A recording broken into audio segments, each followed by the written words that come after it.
बच्चों, कैसे हो बच्चों। जिस तरह आपने अभी तक लॉकडाउन का अच्छे से पालन किया है, ठीक उसी तरह जब तक निर्देश है आप लॉकडाउन का अच्छे से पालन करते रहिए, ताकि आपका परिवार पूरी तरीके से सुरक्षित रहे। तो बच्चों, आज मैं आपको पढ़ाऊंगी कलरव कक्षा 3 का पाठ इसमें क्या शक है। तो आओ बच्चों, पाठ पढ़ने से पहले हम जाने कि पाठ में कौन कौन से पात्र हैं, यानी कि हम पाठ में किस किस के बारे में जानेंगे। तो बच्चों, सबसे पहले इसमें है एक मजदूर आदमी जिसका हमने नाम रखा है रामू। ठीक है बच्चों। फिर उसके बाद है बच्चों, रामू ने एक तोता पाला है, ये है वो सुंदर सा तोता, यह है एक पक्षी है। ठीक है बच्चों। अब आते हैं हमारे राजा साहब, ये है इस कहानी में राजा। तो आओ बच्चों, अब हम शुरू करते हैं अपनी कहानी। रामू जो था एक दिन सोचा, मेरे पास जो ये तोता है ना, मैं इसे बेच देता हूँ। और यह जो तोता था ना बच्चे, बहुत ही होशियार था। तो रामू ने सोचा मैं इसे किसे बेचूं। तो फिर उसने सोचा इसके अच्छे दाम तो राजा देगा, मैं इसे राजा को बेच आता हूँ। तो रामू जो है राजा से मिलने के लिए जाता है। तो जब रामू राजा के पास पहुंचता है बच्चों, तो रामू राजा से बताता है, राजा साहब देखिए मेरे पास एक तोता है और वो तोता बहुत ही होशियार है और वो सारी बातें भी जानता है। तो राजा बोला, अच्छा तुम्हारा तोता इतना होशियार है, लेकिन मैं कैसे मान जाऊं कि वह होशियार है। तुम ऐसा करो, उस तोते को ले आओ और मैं उसकी परीक्षा लूंगा, जब भी मैं मानूंगा कि तुम्हारा तोता होशियार है।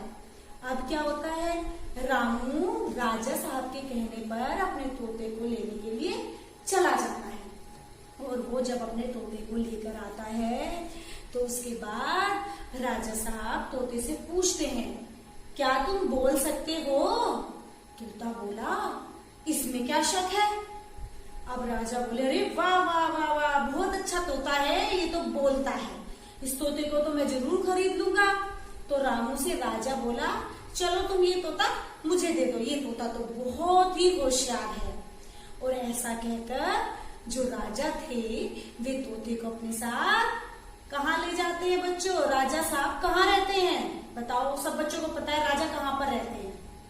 गुड, महल में। तो राजा तोते को अपने साथ ले जाते हैं महल, और महल में जाने के बाद उसकी बहुत खातिरदारी करते हैं, उसको अच्छे से साफ पिंजरे में रखते हैं, उसे खाना देते हैं। ठीक है, तो क्योंकि राजा के पास तो बहुत नौकर चाकर होते हैं, वो खूब उसकी सेवा करते हैं। तो जो राजा था वो रोज तोते से मिलने के लिए जाता था। तो एक दिन राजा जब तोते से मिलने के लिए गया, तो राजा साहब ने तोते से पूछा, अच्छा ये बताओ मुझे, क्या मैं एक अच्छा राजा हूँ। तोता बोला, इसमें क्या शक है। अब राजा तो बहुत खुश होके गया और बोला, ये तोता तो बहुत अच्छा है, इसकी अच्छे से खातिरदारी करो। और ये कहकर राजा चला जाता है। अगले दिन फिर राजा आता है और तोते से पूछता है, अच्छा मेरा आज का सवाल बताओ, क्या मेरी प्रजा मुझसे प्यार करती है। प्रजा यानी कि जनता बच्चों, ठीक है। तो राजा ने जब ये सवाल तोते से पूछा, तो तोता बोला, इसमें क्या शक है। अब राजा फिर से खुश हो गया, बोला, इसकी पूरी खातिरदारी करो, बहुत अच्छा तोता है, बहुत सेवा करो इसकी। और ऐसा कहकर अपने महल के कामकाज के लिए चला जाता है। अगले दिन फिर राजा साहब आते हैं और आने के बाद में तोते से फिर से पूछते हैं, अच्छा मेरे एक सवाल का जवाब दो, क्या मेरा कोई शत्रु भी है।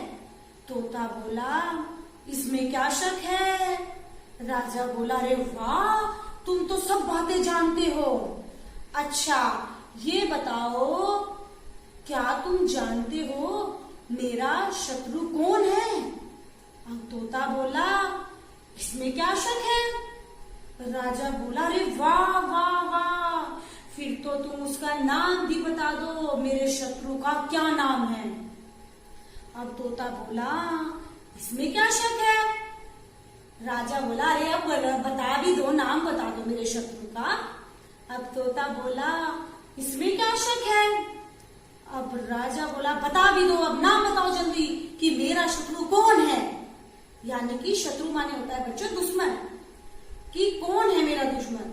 तो अब तोता बोला, इसमें क्या शक है? अब बच्चों तोते ने तो एक ही बात की रट लगा रखी थी, इसमें क्या शक है, क्योंकि उसमें कुछ आता ही नहीं था, उसमें तो बस एक ही बात बोलनी आती थी, इसमें क्या शक है। अब राजा को गुस्सा आया और राजा ने गुस्से में कहा, तुम बेवकूफ हो क्या? तोता बोला, इसमें क्या शक है? अब राजा तो गुस्से में एकदम लाल और गुस्से में आकर बोले, तुम नहीं, मैं ही बेवकूफ हूं जो तुम्हें लेकर आया हूं। तोता बोला, इसमें क्या शक है? तो बच्चों आपने देखा तोते ने एक ही बात की रट लगाए रखी थी, इसमें क्या शक है, इसमें क्या शक है, क्योंकि तोता तो एक रट्टू राम था, वो बात को क्या करता था, रटता रहता था, समझता नहीं था, और बस उसे तो हर बात का जवाब एक ही लाइन में देना था, इसमें क्या शक है। तो बच्चों आप खुद सोचो अब कि बेवकूफ कौन हुआ। सोच के रखो अपना जवाब अपने आप। तो बच्चों हम जानेंगे अनावश्यक शब्दों के बारे में। बच्चों जब हम कभी कभी कुछ वाक्य बोलते हैं तो उनके अंदर हम कभी कभी कुछ ऐसे शब्दों का प्रयोग करते हैं जो अनावश्यक होते हैं, यानी कि वाक्य में उनकी जरूरत ही नहीं होती है। इसे हम बच्चों एक उदाहरण से समझते हैं। बाजार से एक पका पीला पपीता लाना। अगर आपकी मम्मी भी कभी आपको कहती है बाजार से पपीता लाने के लिए, तो वो क्या कहती है? वे यह कहती है ना कि बाजार से पका हुआ पपीता ले आना। यानी कि इसमें अनावश्यक शब्द हुआ बच्चों पीला, क्योंकि पपीता जो पका हुआ होता है वो पीला ही होता है। इस वाक्य में पीला शब्द बोलना बिल्कुल भी जरूरी नहीं है। आओ हम और कुछ उदाहरणों से समझते हैं। अरे शरबत में इतनी सारी ठंडी बर्फ क्यों डाल दी? शरबत में इतनी सारी ठंडी बर्फ क्यों डाल दी? तो बच्चों बर्फ ठंडी ही होती है। जैसे ही आपको बर्फ का नाम सुनता है आप लोगों को खुद में खुद ही पता होता है कि बर्फ क्या होती है, ठंडी होती है। तो इस वाक्य में हमें ठंडी शब्द का प्रयोग करना एक अनावश्यक लगा, उसमें इसकी कोई जरूरत नहीं है। वैसे ही बच्चों खेत से हरा ताजा पालक ले आना। खेत से हरा ताजा पालक ले आना। बच्चों सोचो इसमें कौन सा शब्द जो है अनावश्यक है? बहुत अच्छे, हरा, क्योंकि पालक हरा ही होता है, इसके लिए हरे शब्द को वाक्य में जोड़ना एक अनावश्यक है, यानी कि उसकी कोई जरूरत नहीं है। हम ऐसा भी बोल सकते हैं कि ताजा पालक खेत से ले आना, उसमें यह जरूरी नहीं है कि हम हरा शब्द जोड़ें। तो बच्चों इस पाठ से हमने सीखा कि वाक्य को किस तरह से बोलना चाहिए, किस तरह से हमें सामने वाले व्यक्ति की बातों का जवाब देना चाहिए। रटी रटाई बातें नहीं बोलनी चाहिए, प्रश्न को ध्यान से सुनना चाहिए और उसके बाद ही उसका उत्तर हमें देना चाहिए। तो बच्चों आप सब भी इस पाठ को दोहराएंगे और मेरे द्वारा जो वाक्य कहे गए हैं उसको अपनी कॉपी पर नोट करेंगे और उसमें जो अनावश्यक शब्द थे उस पर गोला लगाएंगे। तो समझ गए बच्चों सबको क्या क्या काम करना है? Very good. ओके बच्चों, बाय।